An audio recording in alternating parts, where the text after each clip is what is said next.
अस्सलाम वालेकुम dear students. आज हमारा लेक्चर नंबर जो है वो 2 है और टॉपिक नंबर 1 है हमारा। एएनएस सीरीज़ हमने शुरू की हुई थी, उसमें हमने लेक्चर नंबर 1 में देखा था एएनएस का इंट्रोडक्शन कि एएनएस होता क्या है, उसके एक्शंस, उसकी डिवीज़न वगैरह देखी थी। और फिर हमने देखा था कि हमने एएनएस याद किस तरीके से करना है, यानी कि हमने उसको डिवाइड किया था कि पहले हमने न्यूरोट्रांसमीटर्स करने हैं, फिर हमने रिसेप्टर्स करने हैं, फिर हमने क्लासिफिकेशन करनी है, फिर हमने क्लासिफिकेशन करने के बाद हमने हर ड्रग को अलग-अलग से देखना है, उसका इंट्रोडक्शन, उसकी फार्माकोडायनामिक्स, उसकी फार्माकोकाइनेटिक्स, उसके एक्शंस, थेराप्यूटिक इफेक्ट्स, उसके एडवर्स इफेक्ट्स, उसकी कंट्राइंडिकेशंस। तो वो हमने डिटेल में चीज़ें पढ़नी है। तो आज हमारा लेक्चर नंबर 2 है और टॉपिक नंबर 1 है न्यूरोट्रांसमीटर। न्यूरोट्रांसमीटर को बच्चे केमिकल ट्रांसमीटर भी कहते हैं। न्यूरोट्रांसमीटर्स एक्चुअली होते क्या हैं? न्यूरोट्रांसमीटर बिलफर्ज आप ये फ़र्ज़ करें कि ये न्यूरॉन है और ये दूसरा न्यूरॉन है। तो यहाँ से मैसेज जिन्होंने इस न्यूरॉन से इस न्यूरॉन के पास लेके जाना है, ठीक है। तो इससे क्या होगी कि नर्व इम्पल्स इस न्यूरॉन से इस न्यूरॉन के पास ट्रांसफ़र हो जाएगी और जहाँ पे गैंग्लियन बनता है, यानी कि यहाँ से क्या होता है कि मैसेज न्यूरोट्रांसमीटर्स की शक्ल में, न्यूरोट्रांसमीटर केमिकल जो मैसेंजर्स हैं, वो यहाँ से मैसेज इस न्यूरॉन में उन्होंने ट्रांसफ़र कर दिया। अब यहाँ पे क्या है कि ये न्यूरॉन आगे किसके साथ अटैच है? अफेक्टर के साथ, मसल्स के साथ बिलफर्ज अटैच है, या एड्रीनल मेडुला के साथ अटैच है, या अब कार्डियक मसल्स के साथ अटैच है, सोमैटिक जो हैं स्मूथ मसल्स हैं उनके साथ अटैच है। तो इधर इस न्यूरॉन ने यहाँ पे फिर ये केमिकल मैसेंजर्स न्यूरोट्रांसमीटर रिलीज़ करेगा और वो वाले जो मैसेंजर्स हैं, न्यूरोट्रांसमीटर्स हैं, वो इस ये वाला मैसेज अफेक्टर तक ले जाएंगे, यानी कि यहाँ पे भी न्यूरोट्रांसमीटर्स हैं और यहाँ पे भी न्यूरोट्रांसमीटर्स हैं। अब न्यूरोट्रांसमीटर्स की डेफिनेशन क्या होगी? Chemical agent released by neuron, यानी कि ऐसा एक केमिकल एजेंट है जो न्यूरॉन जिसको रिलीज़ करते हैं। अब देखें यहाँ पे भी ये न्यूरॉन से रिलीज़ हो रहा है और यहाँ से भी ये न्यूरॉन से रिलीज़ हो रहा है।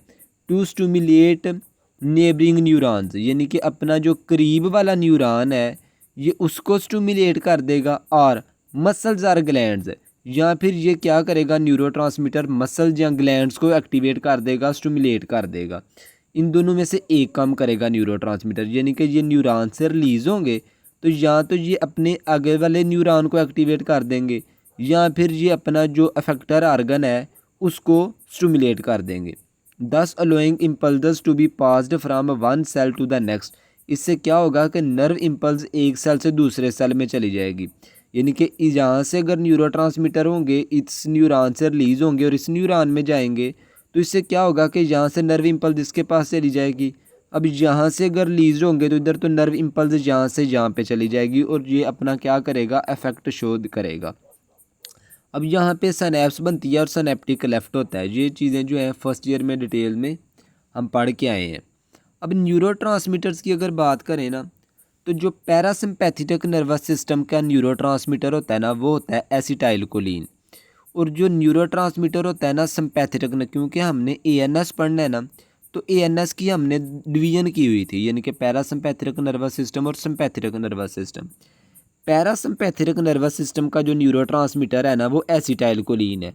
हमने न्यूरॉन भी पढ़ा था कि जो पैरासिम्पैथेटिक नर्वस सिस्टम का न्यूरॉन होता है ना वो कोलिनर्जिक न्यूरॉन होता है। ये चीज़ मैंने आपको बताई थी इधर कि सिम्पैथेटिक डिवीजन का जो न्यूरॉन होता है वो एड्रीनर्जिक न्यूरॉन होता है और जो पैरासिम्पैथेटिक नर्वस सिस्टम का न्यूरॉन होता है वो कोलिनर्जिक न्यूरॉन होता है।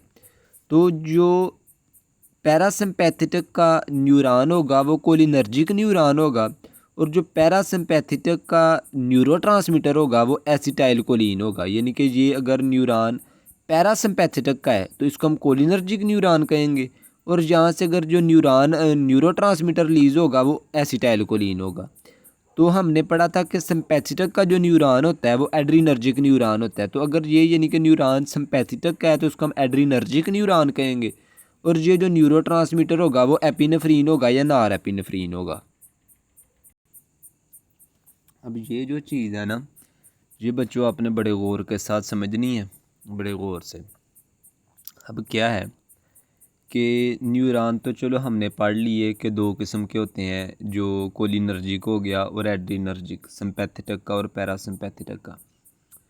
लेकिन एक वो न्यूरॉन होगा जो ब्रेन और स्पाइनल कॉर्ड से निकलेगा, ठीक है, और एक फिर वो आगे बनाएगा गैंग्लियन, ठीक है, यानी कि वो निकला तो CNS से। हमने पढ़ा था ना कि जहाँ पे हमने पढ़ा था कि CNS सेंट्रल नर्वस सिस्टम में ब्रेन और स्पाइनल कॉर्ड होते हैं।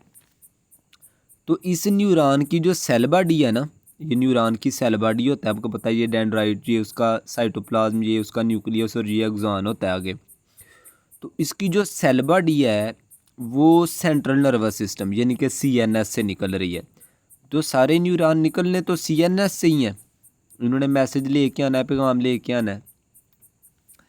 तो वो वाला न्यूरॉन जो CNS की जिसके अंदर जिसकी सेल बॉडी जो है वो CNS के अंदर मौजूद होगी, उसको हम कहते हैं परिगैंग्लियनिक न्यूरॉन, ठीक है, परिगैंग्लियनिक न्यूरॉन, वो वाला न्यूरॉन यानी कि जो CNS से निकल रहा है।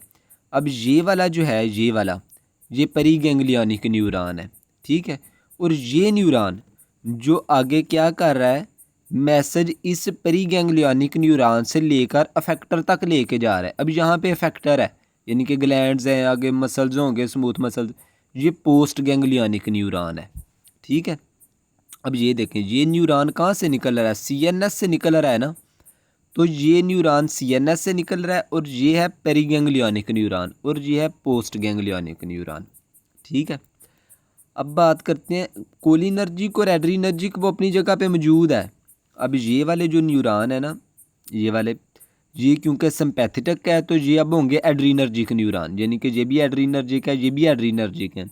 लेकिन पेरीगैंग्लियनिक और पोस्ट गैंग्लियनिक वो भी अपनी जगह पे मौजूद है, यानी कि हमें पता हो कि ये पेरीगैंग्लियनिक है और ये पोस्ट गैंग्लियनिक है, ये भी पेरीगैंग्लियनिक है और ये भी पोस्ट गैंग्लियनिक है। और वैसे ये कोलिनर्जिक न्यूरॉन है। क्यों कोलिनर्जिक है? क्योंकि ये पैरासिम्पैथेटिक डिवीजन का है। सबसे पहले बात करते हैं सोमैटिक नर्वस सिस्टम की। सोमैटिक नर्वस सिस्टम में क्या होगा कि यहाँ पे देखो कोई गैंग्लियन नहीं बन रहा, ये जहाँ पे गैंग्लियन बन रहा है ना, यहाँ पे भी गैंग्लियन बन रहा है, लेकिन सोमैटिक नर्वस सिस्टम में कोई भी जो है ना गैंग्लियन नहीं बन रहा, एक ही न्यूरॉन होगा यानी कि कोलिनर्जिक न्यूरॉन। तो ये वाला न्यूरॉन जो है एंड पे जाएगा इधर से मैसेज, और यहाँ पे न्यूरोट्रांसमीटर रिलीज होंगे। हमने आगे पढ़ा है ना कि जब न्यूरॉन जहाँ पे न्यूरोट्रांसमीटर होंगे और ये इधर अफेक्टर है यानी कि मसल्स हैं जिन्होंने अपना फंक्शन परफॉर्म करना है, तो यहाँ पे जो न्यूरोट्रांसमीटर होंगे क्योंकि कोलिनर्जिक है तो एसिटाइल कोलिन होगा। क्यों एसिटाइल कोलिन होगा? क्योंकि हम ये इधर पढ़ के आए हैं कि पैरासिम्पैथेटिक का जो न्यूरोट्रांसमीटर है वो एसिटाइल कोलिन है, और ये एसिटाइल कोलिन पैरासिम्पैथेटिक का तो है ही न्यूरोट्रांसमीटर। और हमने क्या कहा था कि इसका न्यूरॉन कौन सा होगा? Cholinergic neuron. तो चूंकि जो कोलिनर्जिक न्यूरॉन है तो इस वजह से इसका न्यूरोट्रांसमीटर एसिटाइल कोलिन है। अब यहाँ पे जो बच्चों रिसेप्टर मौजूद है ना वो निकोटीनिक रिसेप्टर्स हैं, ठीक है। ये रिसेप्टर्स इंशाल्लाह जो है हम अपनी अगली वीडियोस में डिटेल से पढ़ेंगे। तो आपको पता होना चाहिए कि यहाँ पे जो अफेक्टर के अंदर यानी कि जो मसल्स के ऊपर यहाँ पे ना न्यूरोमस्कुलर जंक्शन बनता है NMJ, तो यहाँ पे जो रिसेप्टर मौजूद है ना, ये चीज़ें आपने याद रखनी है।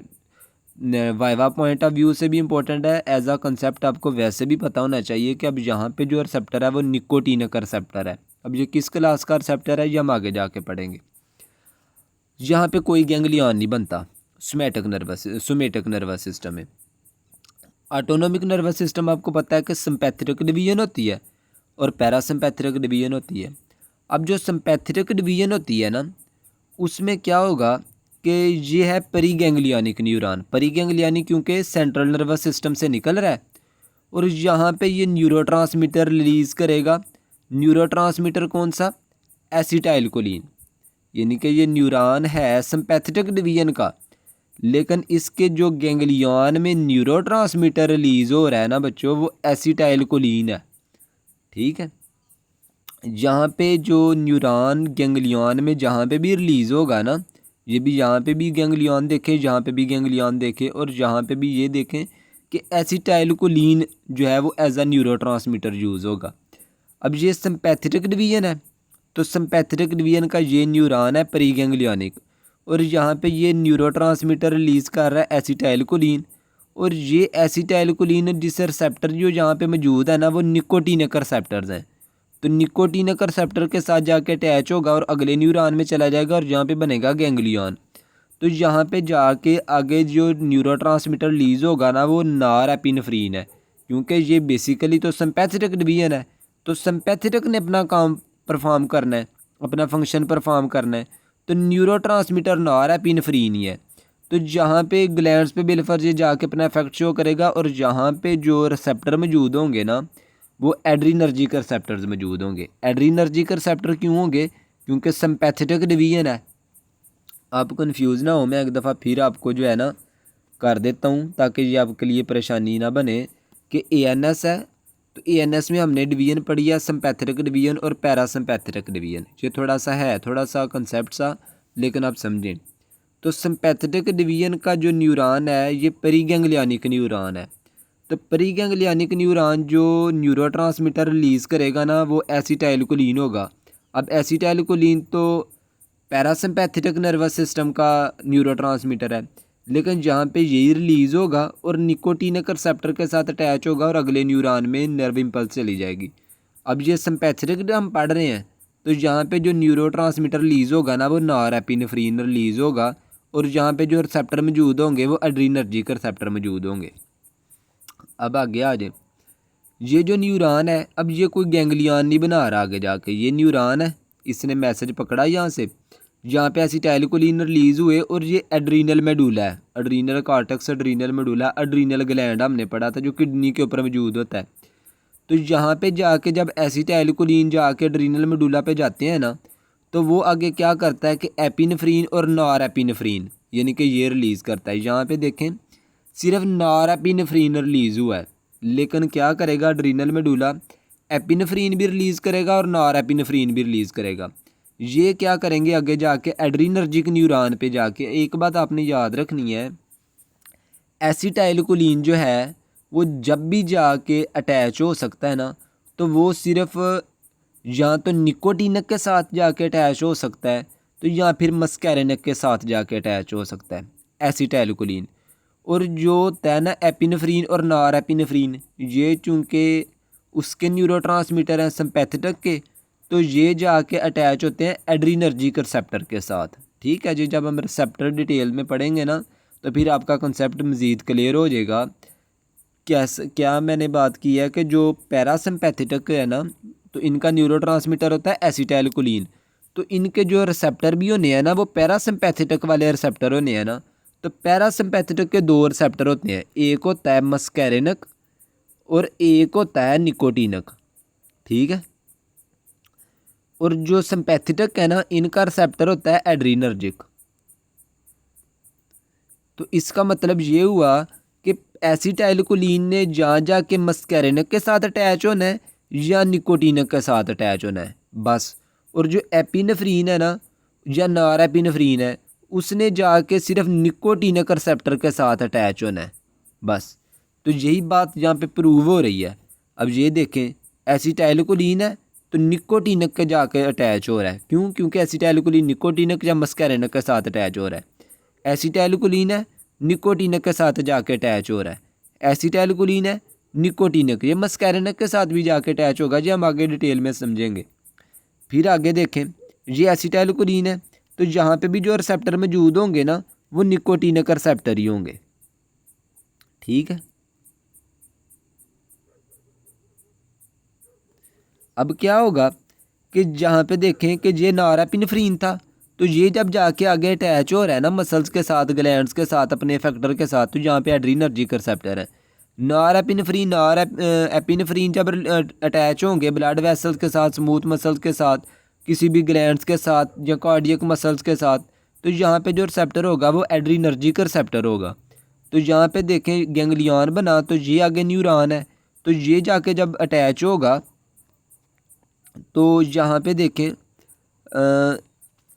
ये चूँकि पैरासिम्पैथेटिक डिवीजन है, तो पैरासिम्पैथेटिक आगे यहाँ पे एसिटाइलकोलिन जाके यहाँ पे रिलीज़ होगा, तो यहाँ पे आगे ये इसका पेरीगैंग्लियनिक और ये पोस्ट गैंग्लियनिक, तो पैरासिम्पैथेटिक की वजह से यहाँ पे एसिटाइलकोलिन रिलीज़ होगा, क्योंकि ये था ना सिम्पैथेटिक का, तो इसके एपिनेफ्रीन और एपिनेफ्रीन रिलीज़ हुए, तो यहाँ पे ये पैरासिम्पैथेटिक है तो एसिटाइलकोलिन रिलीज़ होगा। और यहाँ पे जो रिसेप्टर होंगे वो कोलिनर्जिक रिसेप्टर होंगे। कोलिनर्जिक से मुराद दोनों ही हो सकते हैं, क्योंकि ये दोनों टाइप्स कोलिनर्जिक रिसेप्टर्स की टाइप्स हैं ना, यानी कि वो यहाँ पे मस्कैरिनक भी हो सकता है और क्या हो सकता है कि निकोटिनक भी हो सकता है। जब हम रिसेप्टर डिटेल में करेंगे ना तो मज़ीद आपको समझ आ जाएगी। एक दफ़ा फिर जो है ना आप थोड़ा सा आप देख लें कि न्यूरोट्रांसमीटर क्या होता है, कि एक न्यूरॉन से जो है ना वो दूसरे न्यूरॉन में मैसेज लेके जाता है, तो ये जहाँ पे न्यूरोट्रांसमीटर यूज़ होगा। तो आपने ये बात रिसेप्टर जब हम करेंगे ना, अगर आपको यहाँ पे ये बात नहीं समझ आ रही तो आप 1 मिनट के लिए आपने इसको छोड़ना है, तो मेरी अगली वीडियो रिसेप्टर वाली देख लेनी है। तो रिसेप्टर आपने डिटेल से समझ के फिर इस पर आ जाएंगे, फिर आप इसको आके समझेंगे ना तो आपका मज़ीद कंसेप्ट क्लियर हो जाएगा। ठीक है, अल्लाह हाफिज़।